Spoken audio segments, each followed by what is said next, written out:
Rooba xaalada habeenimada xalay ka degay degmada Garadag galbeedka gobolka Sanaag ayaa geystay Qasaare hantiyada walow si aan ilaa hadda aan jirin Qasaare nafeed la soo sheegay. Qasaaraha hantiyada ay geysteen ayaa waxa ugu badan dhismayaal fara badan oo ay dumiyeen kuwaas oo ay ugu daran yihiin Dugsiga Sare ee Amman Secretary School ee degmada Garadag kaas waxyeello fara badan soo gaarsiiyay. Sidoo kale waxa uu waxyeelay roobabkan ka daay xalay degmada Garadag. Macaamada ku taala mustaqbalka degmada Garadag. Sidoo kale waxa jira iyaguna guryo jingadaha ka qaaday markaana waxyeelooyin soo gaarsiiyay. Haddaba maamulka degmada Garadag ugu horeeya maayirka degmada Garadag mudane Faarax Aadan Ciise guddoonka waxbarashada ee degmada Garadag Cabdi Mire maamulaha Dugsiga Sare ee degmada Garadag Salaad Jaamac ayaa ka warbixiyay waxyeelada uu soo gaarsiiyay Dugsigan Sare roobkii xalay ka daay degmada Garadag iyadoo si koona ugu baaqay xukuumadda hay'adaha iyo dhammaan qurbajooga degmada Garadag inay si degdeg ah ay soo caawiyaan iskuulkan maadaama ay had ku soo dhow yahay taxaankii laguna jiray xilli roobaad iyadoo agabkii waxbarashada dugsiga intooda badan ay habeenimada xalay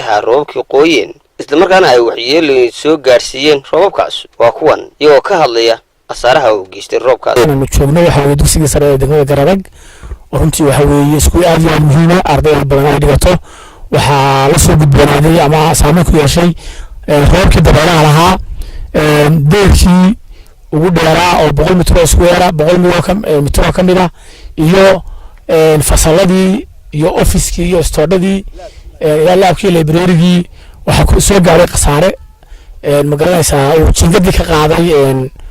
roobkii dabaylaha watay marka waxaan halkan uga baaqaynaa cid kasta haddii tahay wasaaradda waxbarashada iyo cid kasta iyo xukuumadda iyo maxaan ku raacay qurbajooga dadka deegaanka waxaan ku codsanaynaa in iskuulka si degdeg ah dayactir loogu sameeyo. waxaan ugu timi halkan warbaahinta qaranka oo aan aad iyo aad uga mahad celinayno dugsiga khasaare badan baa soo gaaray taasoo ay keeneen roobabkii xalay daay ee dabaysha lahaa khasaaraha waxa ka mid ah gidaarkii dheeray xagga bariga xigay ee dugsiga wuu dumay office-kii iyo laba stood waa dumeen library-gii iyo laboratory-gina waa dumeen khasaare balaaran baa soo gaaray waxa yaala buugagtii iyaguna library-ga ayaa yaalo hadii hadeeran dibka deegaan cabsida weyn naga ka sii qabnaa waxa weeye buugagtaas library-ga oo ilaa 10,000 iyo saayid buuga cabsi weyn baanu ka qabnaa in hadeer hadii maxay tahay uu dabeelahaas ku soo noqdaan ama dhaawac dambe gaadho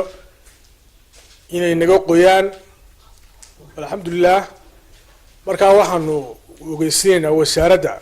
waxbarashada gaar ahaan wasiirka iyo xafiiskiisa